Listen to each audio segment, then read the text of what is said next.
So today I'm on the Nitro. I'm not gonna try to do anything fast. I'm just simply going out to do some climbing with it and see how it does.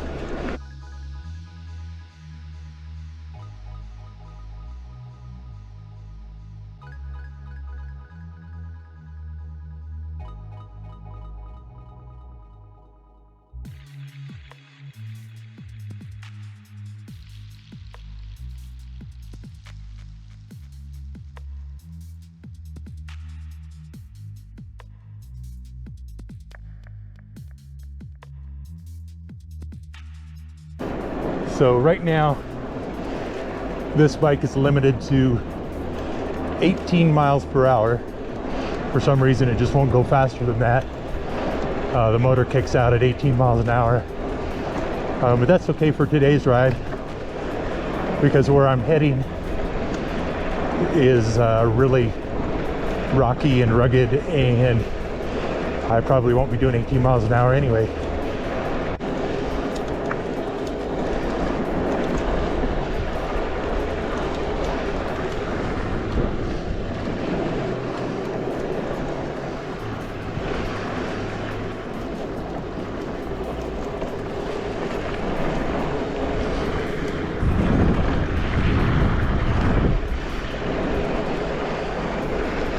So this is the road that we head off on here.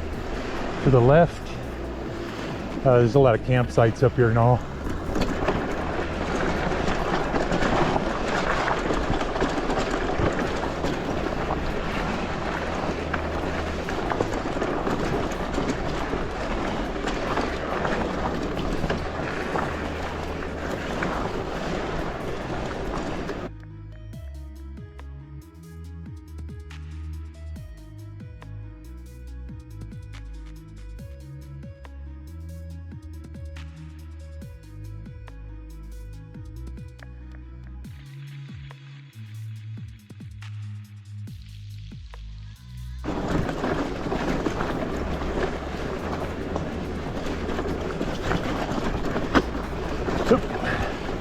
That's my first pedal strike. I am not used to the lower ground clearance on this bike.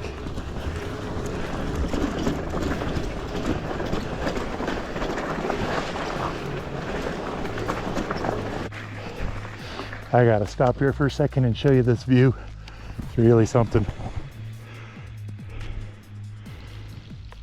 Even though it's cold and cloudy, it's really a pretty day up here. So we were just down on that road starting our climb up. But what a pretty area.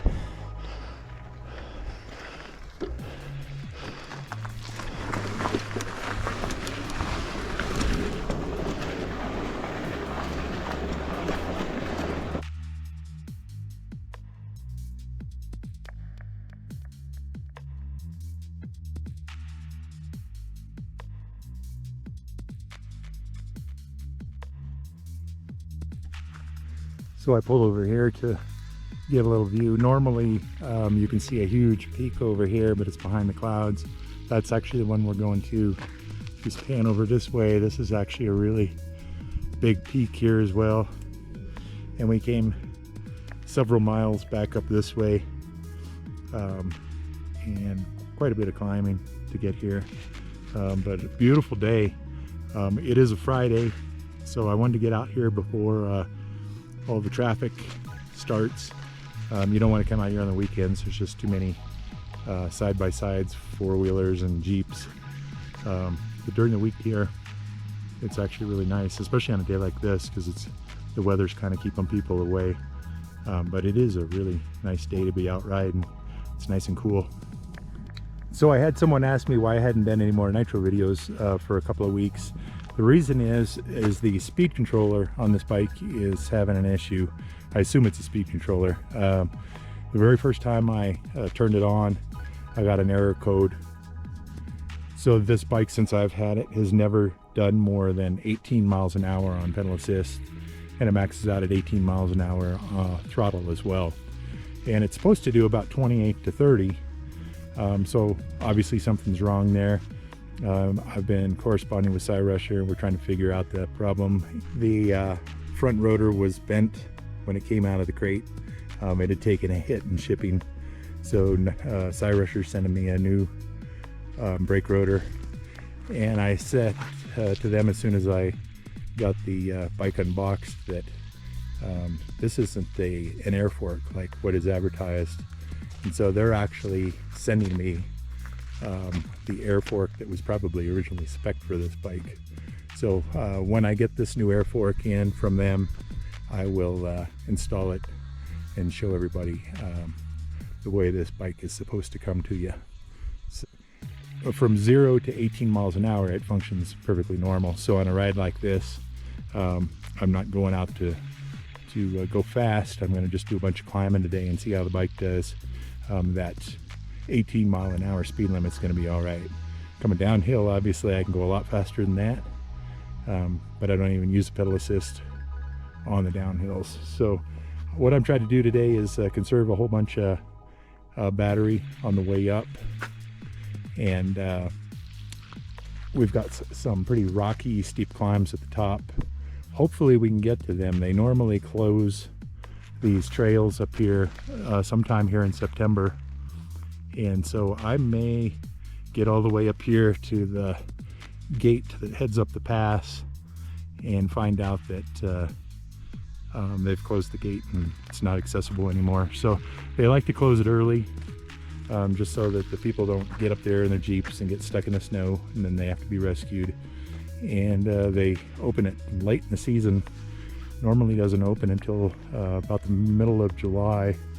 So it's a real short window to actually get up there and see all this. So that's why I'm out today, trying to beat the incoming storms here over the next couple of weeks, and when I know they're going to be closing the gates. So we'll see how it goes today. Hopefully I can get up there.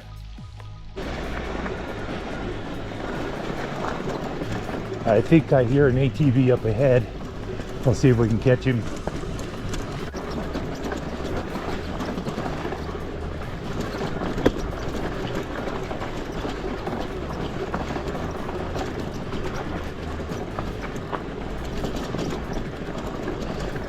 Oh, there he is.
Hello.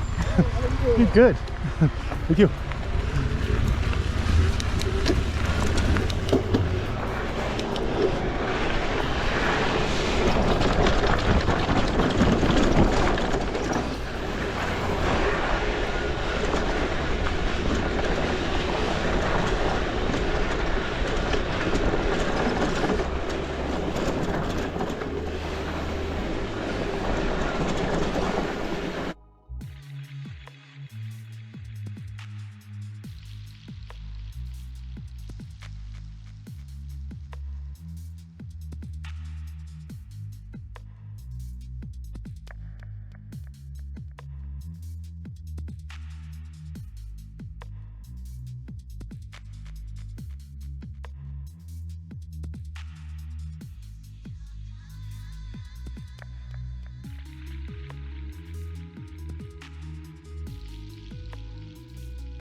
We were just getting up into the clouds here, getting ready to head back up this steep here towards the high pass there. And not only is it just starting to snow here, it's also the end of the life for my battery here. I'm pretty much right at the edge. I've got the tundra here and then just rock above, heading up this steep, and look down and realize my battery is at 17%. So there's no way I'm going to make it around this mountain and then the climb up the big one behind it. That's what I was hoping to do here. So I am out of battery right here. But yeah, all of a sudden I had significantly less power, and my battery's on its last leg here. So here it's pretty much all downhill until I hit the valley floor, and I've got rolling hills back to the truck. So I need to save some battery for that.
We're finally getting low enough that getting out of the snow and the rain is slowing down a little bit. Not a whole lot warmer, but it's at least I'm not getting soaked and have water just dripping off my helmet here.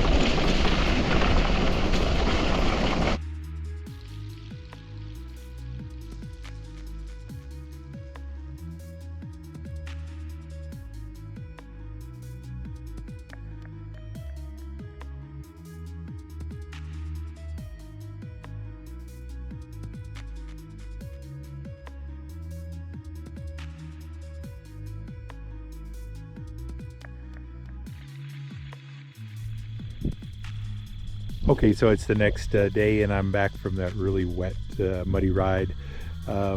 So I ended up only climbing about 13 miles from start to where I had to turn around. If I could have gotten 20 miles out of it, I'm pretty certain I would have made it to the top. But that battery issue yesterday, I'm sure, has something to do with the electrical problems that I'm having with the bike. I think it's probably more than just the speed sensor. But any of you guys that are familiar with Bafang m620 motor, mid-drive motor, and the Bafang display that have had any sort of similar issues, let me know what to take a look at. Cyrusher is sending me a new speed sensor. So that's it for this particular video. Hey, thanks for watching, appreciate it, and I'll have more on this bike and others here coming up soon.